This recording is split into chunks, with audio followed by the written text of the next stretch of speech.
ابراهيم عليه السلام ډیر عجیب او ناشنا شخصیت دی او د غوره او بهترین پیغمبر دی. قرآن کریم کې د واقعات او د قصص هغه ډیر زیات ذکر کیږي او د سه ناشنا شخصیت دی چې د دن وروسته څومره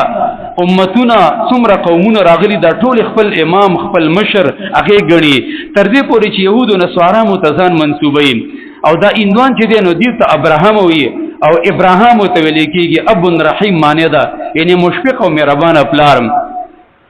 ابراهيم عليه السلام په باره کې الله سبحانه و تعالی قران کریم کې ډېر توصیف او داغه ډېر مدح کړي ان ابراهيم كان امه قانتا ويمده الله عز وجل عبده ونبيه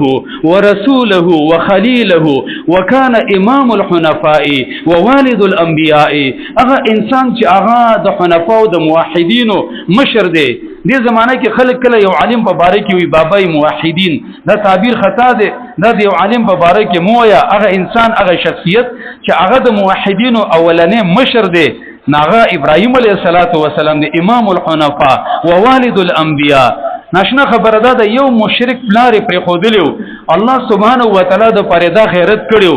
دا غیرت رب العالمین ته دومره خوښ شو چې د مشرک پلار په مقابل کې الله رب العالمین دله دول ضامن ور کړیو او دغه رنګ اکثر انبیو پیغمبران دي بلکې د دنه روستو چې څومره نسل انساني دي اکثر چې کوم دغه ټول د په اولاد کې راغلي دي او زیات تر چې کوم دي پیغمبران دي نیکان خلک دي امتونه بنی اسرائیل وغیرہ هم د په امت کې هغه راغلي دي. نو دا موږ له دا دغه راکې درس راکې دا سیرت چې من ترکا لله شیئا عوضه الله خیرا منها چا چې د الله د خاطره یو سیس پرې خودو خزه چې کم دا بچي پر خود ورور چې هغه د الله نه اړي دکان پټه کټه د دنیا یو چیز چې د الله نه اړو د الله نه غافل کو او د رب العالمین باندې غیرت کو د الله د پاره پر خود الله سبحانه و تعالی سنت دادي د رب العالمین عادت او د الله د غیرت تقاضا ده چې الله به داغه نه غوړه ور کوي. منګه اکثر چې کم د په الله باندې په دې باب کې سبب ګمان کیږم مونږ یې کدا پلانې سیز نو او دا دنیا نه و او دا به زد لوګي نه بمړ شم او دا به د څه کومه. نو د ابراهيم عليه السلام روسته د په واقع کې به ذکر شي چې دا مشرک لار پر خودلو الله د پاره دا غیرت کړو الله سبحانه و تعالی ول زامن بچین هغه ول انبيو پیغمبران هغه ور کړل. نو دا مسلم شخصیت دی دا د دنیا په سطح باندې منل شوی شخصیت دی او ما مخ کې ویل چې تمام امتونه مذهبونو د فرقو والا د خپل نبی امام هغه غړیم. الله سبحانه و تعالی د په بارک ویلی واتخذ الله ابراهیم خلیلا. الله رب العالمین و ما ابراهیم علیه السلام په خپل خلت او دوستانه باندې نیولیو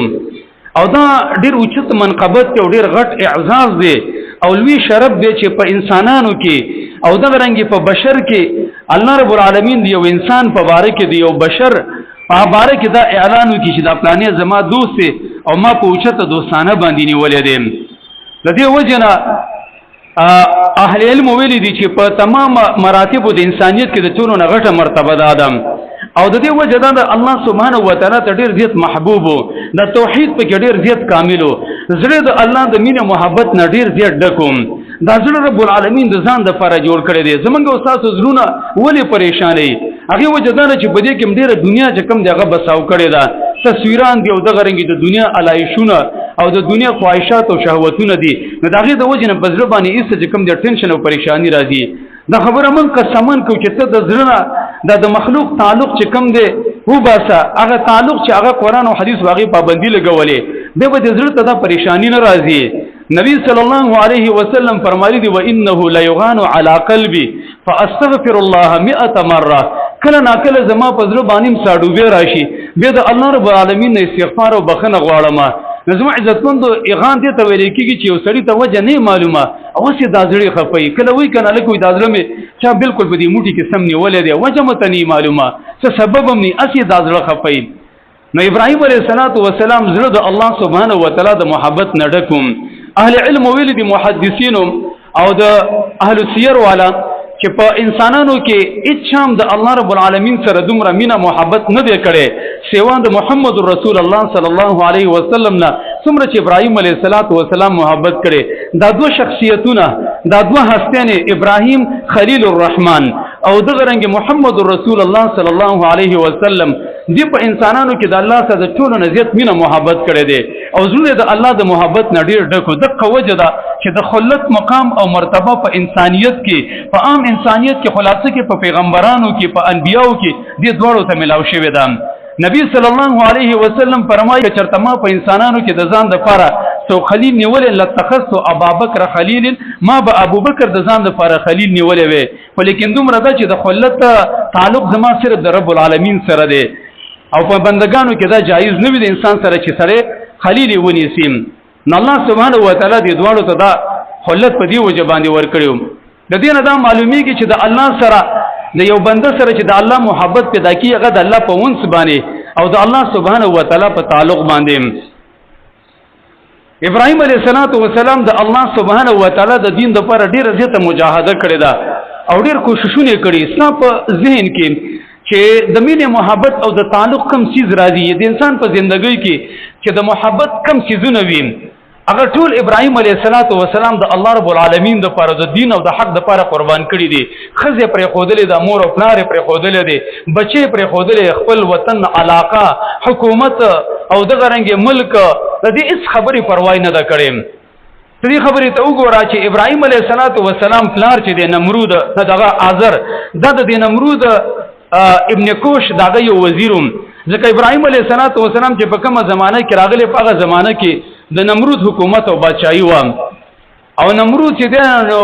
دا ډېر ظالم او جابر او متکبر انسانو الله سبحانه و تعالی حکومت ورکړو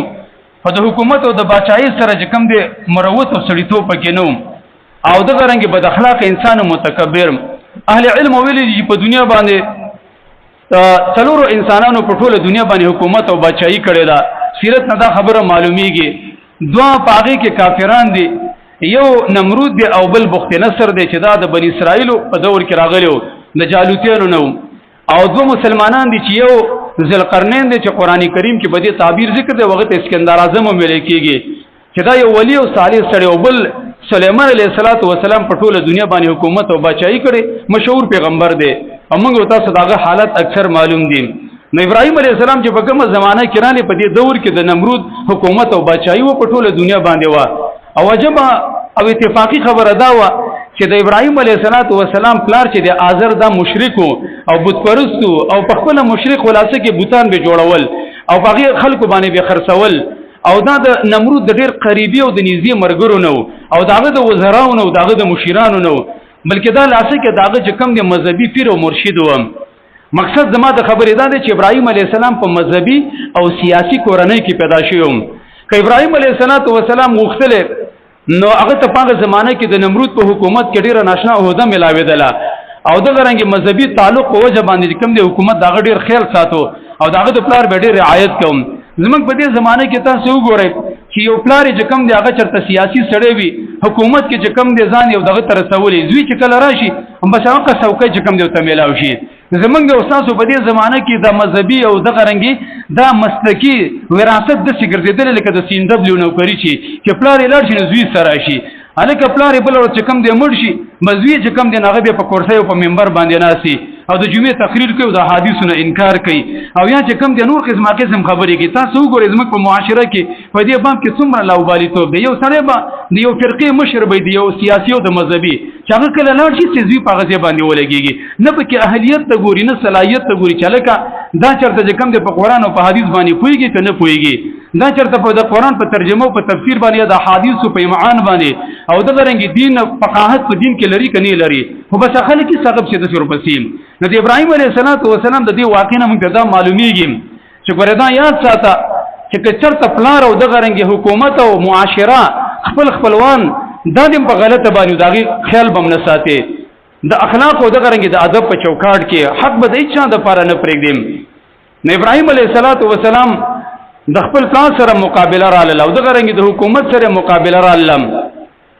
بلکې د ټول معاشره سره هغه زمانه کې د دې معاشره د سوم چې بت پرستیم پکې و او د رنګ شرکم پکې و عوام کفریات پکې و او د هرن غوند خلکو سود بم بغیر زیات کېدو بل نه دي چې داغي طریقه دا و چې طاقتور براله کېدل او دا کمزوري به خپل ځان غلامان جوړول او دغه رنګ د دې کمزور به د خپل مشرانو پوجا پاټ دغه پرستش او دغه عبادت او بندگی به کولم. ابراهيم عليه السلام د دې ټولو سره مقابله کړې ده. یو انسان چې کله ځان الله رب العالمین ته ورغورځي دا خبرې به ډېرې چې کم دي اساني وي، خو دا موږ او تاسو ته د سګرانې ولې لګيږي؟ ځکه زمونږ او تاسو یقین چې دی نو هغه په الله باندې هغه رنګ نه دی، په هغه لیول کې په هغه سطح او په هغه سویه باندې د دې وجه نه دا خبرې موږ ته د تاریخي غونډې او کیسې معلومیږي او پر روزمره ژوندۍ کې په مشاهده کې د ناممکنه غونډې خبرې راته معلومیږي. نو ابراهيم عليه السلام پلار چې دی نو آزر دا یو سیاسي او مذهبي سړی و او څنګه د نمرود دغه د مرشدانو او دغه د پیرانو نو ابراهيم عليه السلام په دغه پلان نه پیدا شوی او دا ډیر کړه چې الله رب العالمین کوي یخرج الحي من الميت. الله سبحانه وتعالى ژوندې چې د مړي نه پیدا کوي. پلار به دومره بیلمازي مونږ بم نه کوي، زوی به د څه قاری وي د څه صالح سړی وي ته به حیران شي دا څنګه کار دی. پلار به عالم وي، شیخ وي، د نور انسانانو اصلاح وکړي او زوی به کوم د دسه بدعمل فاسق او فاجر وي چې د انسان عقل ته چکراو شي. ته ګوره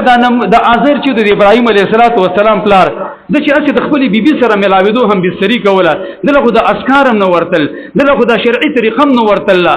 او دا سره سوچ کې په دې باندې او الله سبحانه و تعالی د دې شخصیت پیدا کړي د اول العزم پیغمبر چې هغه به امام الحنفاء دی، امام الانبیاء دی. نو دا کار الله سبحانه و تعالی ډیر کرته کوي. د باطل په مقابل کې په یو کفري او دغه رنګي شرکی کورنۍ کې د یو حق پرس یو موحد هغه پیدا کړي. فرعون ته کوم د خپل خزه آسیه ته مقابله ته ودروله او خپل د ترزوی رجل مؤمن د ابو جهل په مقابل کې د غزوی اکرمه را پیدا شوم او دغه رنګي کوم د عتبه او د شیبه په مقابل کې حمزه رضی الله عنه عمر فاروق دغه خلک را پیدا کړي چې دا د دوی تر بورانو او دا کار ډیر کړی کېږي څومره چې د حق څوک مخالفت کوي الله سبحانه و تعالی ته په خپلوانو کې خلق هغه پیدا کوي. نو ابراهيم عليه السلام الله سبحانه و تعالی په دې کورنۍ کې را پیدا کوم د شرونه چې کوم د فطرت روغو ځکه په انبیاء علیه السلام باندې د حالت ناراضي چې ناغي باندې د جهل او یا د شرک او یا د کفر حالت راشي. د شرونه فطرت روغو موحد د بت پرستی په ډیره بدل کېدله او دوی ته ډیر غوسه کېدوم. کله چې دې راغړ شو سلوي کالو ته ورسېدو نو الله سبحانه و تعالی نبوت او پیغمبري ول ورکړه او د الله د دین لپاره ډیره مجاهده کړې و. نو په دې کې چې کله د عملاً دعوت شروع کو نو د بادشاہ مقابله شروع کړل او دغه رنګ داغه د عقیده او داغه د قانون او د دین نه به خلاف کوم او دا خبرې به اکثر حکومت ترسي کې چې کله یو سره د حکومت خلاف وي د جاسوسان او دغه رنګ رپورټ کوونکي هغه حکومت ته خبره رسي. نو د ابراهيم عليه السلام په باره کې دا رپورټ چې د بادشاہ د نمرود ته ورسېدو دغه زمانه کې یا خو دا د ابراهيم عليه السلام د بادشاہ خپل د دربار ته راغوښتلو زاد المسیر وغیرہ دا واقع ذکر کړي او یا د سیده چې په دغه زمانه کې قحط راغلی عوام دنیا کې قحط صرف د نمرود سره غذایی مواد او معیار راشن وسره نو خلک به ورتل هغه به تاغسنه ابراهيم عليه السلام هم بکې ورل ندینه دا معلومیږي چې کفري حکومت ني یو طاغوت ول حکومت دغه سره معاملې کولې شي تر دې پورې چې د يهودو نصارو سره معاملې کولې شي هغه سل خرڅول دا د ارچ سره جایز دي چې یو حربي کافر دی او بالکل اسلام په ملک باندې او په مسلمانانو باندې اٹیک کړی دی دغه په اړه کې د علماو اقوال شته نور د عامو کافرو سره د سیکانو سره دیندوانو سره د يهودو نصارو سره دا خرڅل خرڅول شته دي. ډیر خلک په دې مسله باندې نه پوهیږي نو تشدد کوي. نبی صلی الله علیه وسلم چې وفات کېدو په وخت د وفات کې داغه زغره چې د يهودي سره غاڼه پرتا و ته ګوره د يهودو سره چې کوم د معاملې کړي و علي ذنه ته ویل د يهودو سره په باغ کې نوکری کوا د شکار باندې کې چې داغه د وجه نستا اسلام ذلیل کیږي او ایمان دې خرابېږي اما جایز نوکری چې دا او دغه رنګ معاملات دا هر چا سره کولای شي. نو ابراهيم عليه السلام هم ورلې دي نمرود لرا سره دي نه هغه ته معلومو چې دا ډېر ظالم جابر او متکبر دی او ډېر بد اخلاق دی. ناغه ورلې چاو ته راپورټ کو چې دا سړی دی چې ساده عقیدې نه خلاف کوي او دغه رنګ ستا قانون او ستا هغه اولویت هغه نه منیم. نو ابراهيم عليه السلام چې دربار ته ور داخل شو هغه ته ویل چې لکه تاسو کې او ستا عقیده او دین څه دی ویلې زه ابراهيم یم او دغه رنګ زما عقیده د توحید د رب خپل الله غنم هغه ته دعوت ورکوم دا الله عبادت او بندگی کوم او دا به د هر مسلمان عقیده وي. زما عزتمند د الله سبحانه وتعالى توحید عقیده چې دا هو اصل الدين واول الدين وظاهره وباطنه وعليها مبنى الاسلام. د عقیده د توحید د الله د یووالي دا د دین اسلام بنسټ او بنیاد دی. ټول دین خلاصه او نچوړ چې دی وحقیقه لا اله الا الله وهذه العقيده لا اله الا الله عقیده حقیقت اهم دادي. تاسو دې خبرې ته وګورئ موږ تاسو ټول مسلمانان دا لا اله الا الله وایو او دا غرنګ د دې اقرار کو، لیکن دا ولې په دې مسلمانانو کې دا تفاوت راځي؟ دا ولې چې کوم دې په دې کې دا فرق راځي چې یو سړی کروڑو روپۍ د الله د لپاره لګي او بل چې کوم دې سود د 10 روپو کوي، یو سړی د الله د لپاره خپل ځواني او وینه توی کوي او بل زما عزتمند یو وختم د الله د لپاره نه قرباني. دا وجه دا چې لا اله الا الله په حقیقت کې په دې کې به تفاضل راشي، په دې کې به تفاوت او فرق راشي. ابراهيم عليه السلام ته دا خبره وکړه نو پاغي کې هغه ول چې رب وزیمه او زه ژوند کول او مړ کول کومه. ابراهيم عليه السلام له رب زما غزا ته چې هغه ژوند کول او مړ کول کوي د ویل دا کار خو زم کومه. نو دې د ژوند او د مرګ په د احیا او د اماتت په حقیقت باندې نه پوهیدو نو کمکل راولې کېدو. د دې د وجه نه علما وایي دا فرعون چې د لګو خیرو قران کریم ځکه داغه نوم مغسته دی او دا نمرود چې دا ډېر کمکلو نو دې د وجه نه الله رب العالمین په الذي سره ذکر کړي الم ترى الا الذي حاج ابراهيم في ربه نو می ولنه دغه ځکه کمکلوم نو دې ولې چې ژوند کول او مړ کول زم کومه. نو د څه کارو کو چې د جیل نه یو تن راويزو چې پاغه باندې د 500 او د شوټ اډرو هغه سفرې خود مافي کول ځدا می ژوند پرې خود یو بي ګنا سره راونی هغه قتل کول دا می مړ کو. نو ابراهيم عليه السلام پوه شو چې دا سړی دا خو د مرګ او د جون په حقیقت باندې نه پويږي. ناغو تی ویل چې آسان دلیل دا چې رب زما غزا ته چاغه نور روزانه د مشرق انور خاتون راخیږي او په دې مغرب باندې ډوبي. زته تکړه شنن ته د شکار وکا د عام عادت او د روټین خلاف غدانر واپس راوخی جوا او د غرنګ دی مشرق طرف تیرا ولا ناغه پویدو په دې خبره باندې چې دا خو زما په وسو طاقت کې نشته په بوهت الذي کفر. اس حق حیران پاتې شو د خلینو یو خبره نه خطر الله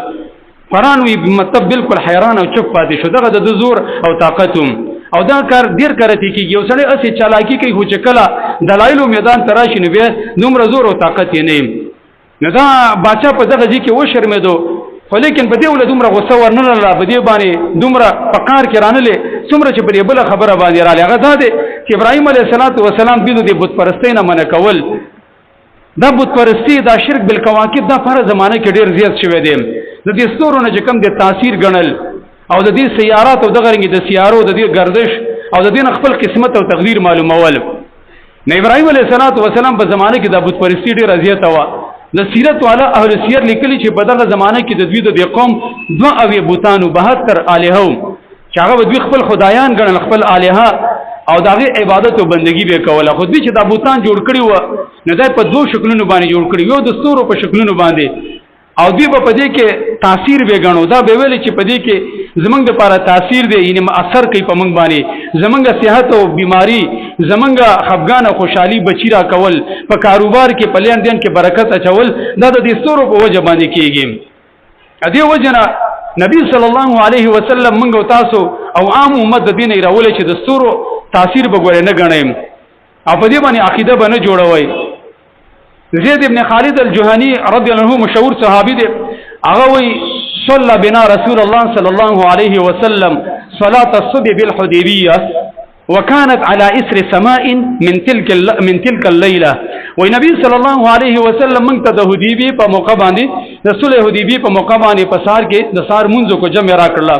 او په دغه شپه باندې باران شوی. فلما انصرفا وی ارکل چې نبی صلی الله علیه وسلم د مانځنه فارغ شو او د سراو ګرځید نو مونږ ته ویلې فاقبل علينا مونږ ته را مخامخ شو فقال وی ویلې هل تدرون ماذا قال ربكم تاسو ته پته شته دي چې زما رب ما ته څه ویلې دي یعنی حدیث قدسی دی وای مونږ ته ویلې چې الله ورسوله اعلم الله د الله رسول ته بخفته چې سی ویلې دي. وی الله سبحانه وتعالى ما توسو فرمایل چې اصبح من عبادي مؤمن بي وكافر بي زما په بندگانو کې بعضی بیګاش په چې په ما کافر شوی دي او بعضی چې کوم دي هغه مؤمنان دي. ارشه مؤمنان دي هغه خلق دي چې هغه دسي وي فيقولون مطرنا بفضل الله وبرحمته فهو مؤمن بي وكافر بالكواكب. څوک چې وي دا باران د الله سبحانه وتعالى د فضل د وجنه وشو دا د الله رحمت دا د الله مهرباني وا الله د دې کون کې دي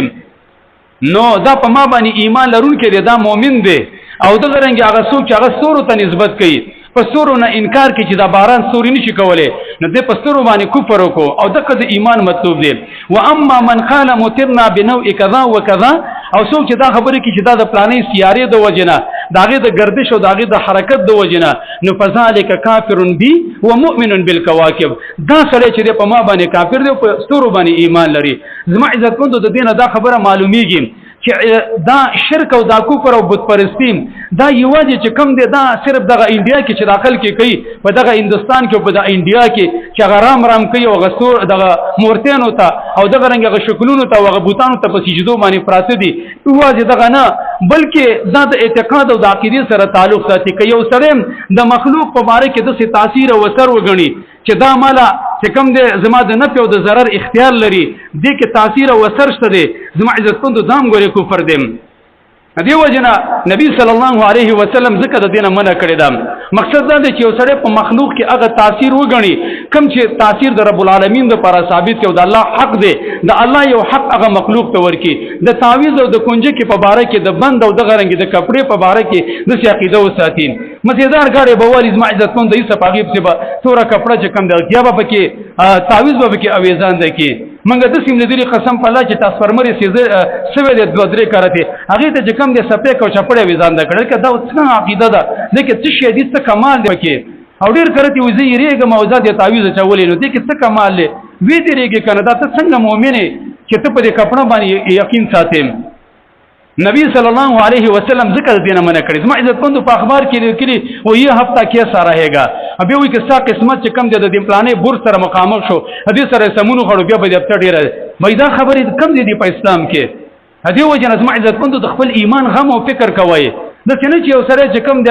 وګټي او خر په کې استبېلي صحت حاصله او اس ایمان به کې بینلې نبی صلی الله علیه وسلم فرمایلی من اطاع عرافا فصدقه ما قاله فسأله من شيء لم تقبل صلاة 40 ليله چا چې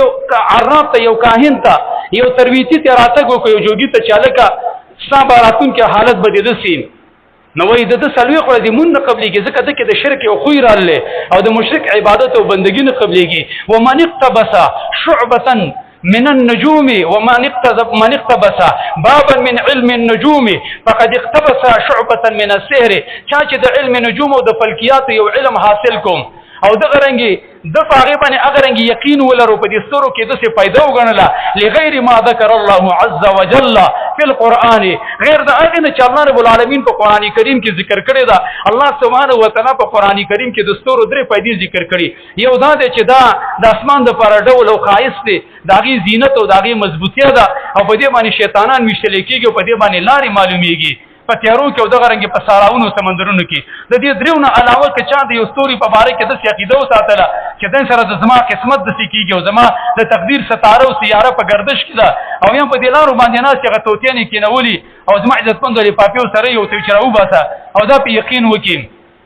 نو دا زما عزتمند که دومره تکړه وي د خپل تقدیر فیصله دی ولې نه کوي چې دغه خاورو ته د خړو په دوړو ته ناس د توتی کې نولې دي ځان د خپل ورځ مزیدار کی او دا خبرې چې کوي چې الګ زمانه سره تعویذ لکومه ځکه تکړه ش په خپل ځان لوکه د خپل تقدیر دی بدل کا د دنیا چې کم دی یو مالدار سره دغه په لور باندې تعویذ وکړه هدي تاسو سره نکاح وکړي کنه خپل ژوندۍ زما عزتمند دغه نشي بدلولې بلکې ناشنا خبره ده داسې خلک اکثر په قسمه قسم امتحاناتو کې واقع کیږي تاسو دا خبره په مشاهده کې وګورئ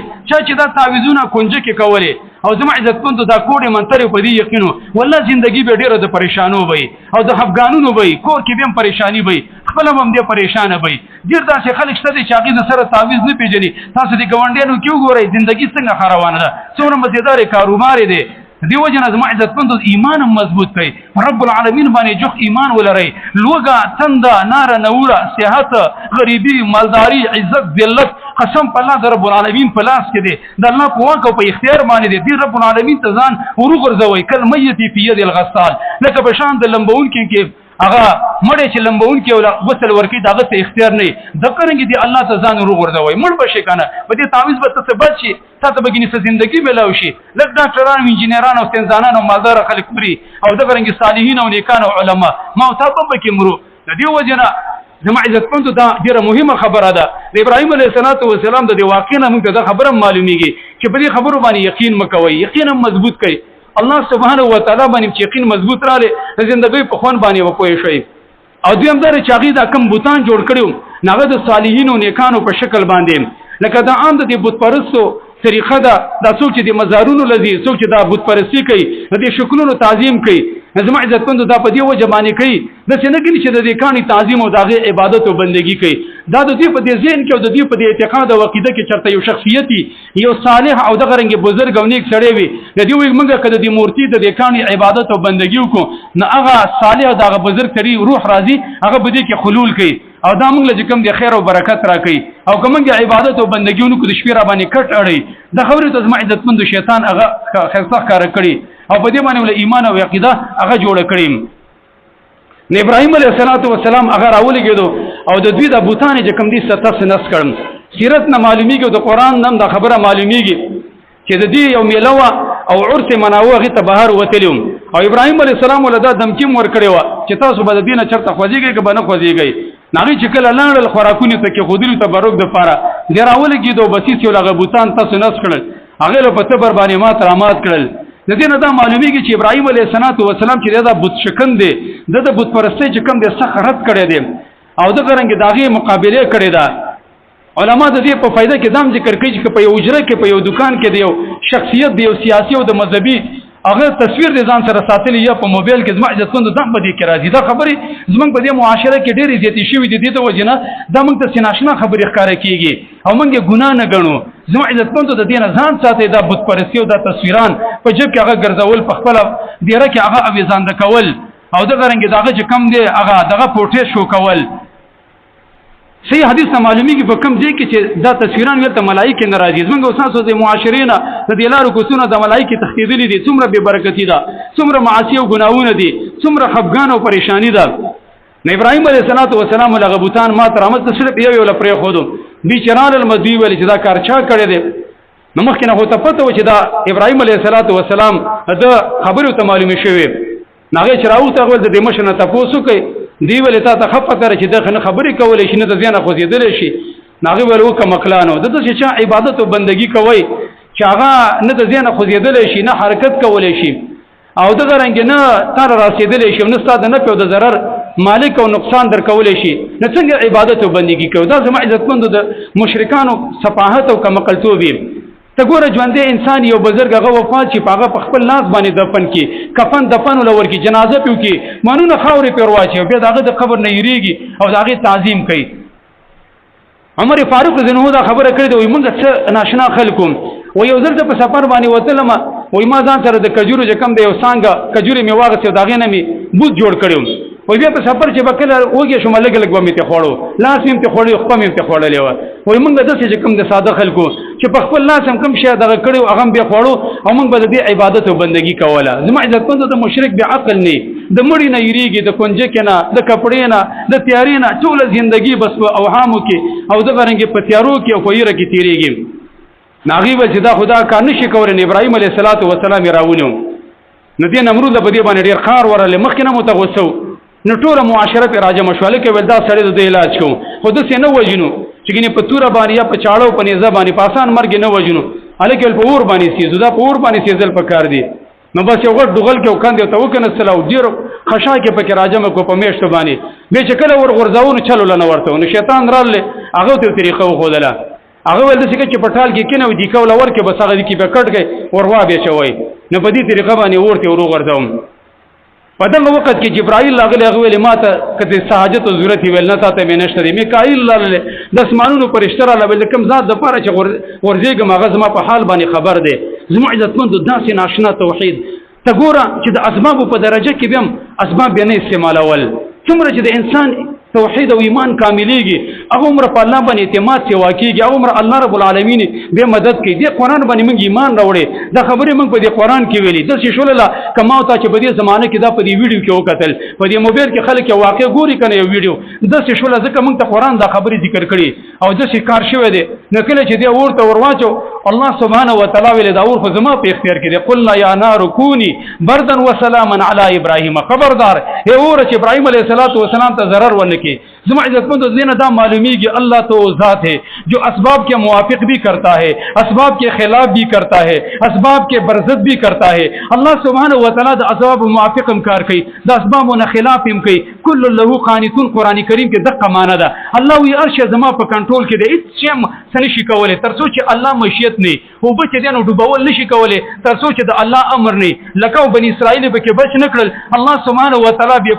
پلار او به مور آدم علیه السلام پیدا نکو. الله سبحانه و تعالی بغیر د مور نه د سړی نه چې کوم د زنانه حوا علیه السلام پیدا نکړه. الله سبحانه و تعالی بغیر د خاوند او د پلار او د سړی نه ولې د مریم نه هغه عیسی علیه السلام پیدا نکو. الله سبحانه و تعالی د اسماعیل علیه السلام بغیر دغه نه چې کوم د لاندې د چړې نه حفاظت ولې ونکو. الله سبحانه و تعالی د ابراهیم علیه السلام حفاظت ولې پور کې ونکو. زما عزتمند امت الله دې څه بدل شوی نه دی. زمونږ استادانو هم د دې ایمان تقاضا ده. ابراهیم علیه السلام سلوي ورځې په دې کې تېرې کړلې، ډېرې مزیدارې دغه په سیرت کې راځي. وایي ما په ژوند کې داسې مزیدارې ورځې نه وې تېرې کړې، جنت ته به تیار خوراک به راتوم او منځونه عبادتونه به پکې کول. سم داسې ولکه د هغه دپاره یو ځان له جیلخانه چې وي چې راووتو څلوېښت ورځې بعد خلکو تعجب وکړو چې هلکه سړی خو بلکل روغ راووتو، یو ویښتې هم نه دی سوځېدلی. دغه ټیم کې د نمرود دا خبره وکړه چې دا ستا رب خو دا ډېر غیرتي دی، ډېر متاثره شول. زه د هغه په نوم باندې یو سل غواګانې هغه ذبح کوم. هغه ویل ایمان راوړه، بغیر د ایمان نه د دا یو عبادت هم نه قبلېږي. په زما عزتمندو دا دومره زبیان خلک او دومره بدعمل او بد اخلاق او کمقل چې دا دومره غټ کرامت او معجزې ولیدله، بیا هم دغه خبره نه منله. دی اکثرو دغه ته باطل پرستو ته د کافرو ته پتی چې دا مؤمنان په حق باندې دي، خو اسی زد راغسي د دنیا مفاد او حکومت او بادشاہي دغه زور او دغه تکبر، ځکه دا مؤمنان په عذابي را پازابي. د ابراهيم عليه السلام او د رسول الله صلی الله علیه وسلم د سیرت باقی حصہ ان شاء الله د الله په توفیق سره راتلونکي خطبه کې به ذکر شي. وبالله تعالی توفیق. حسنا.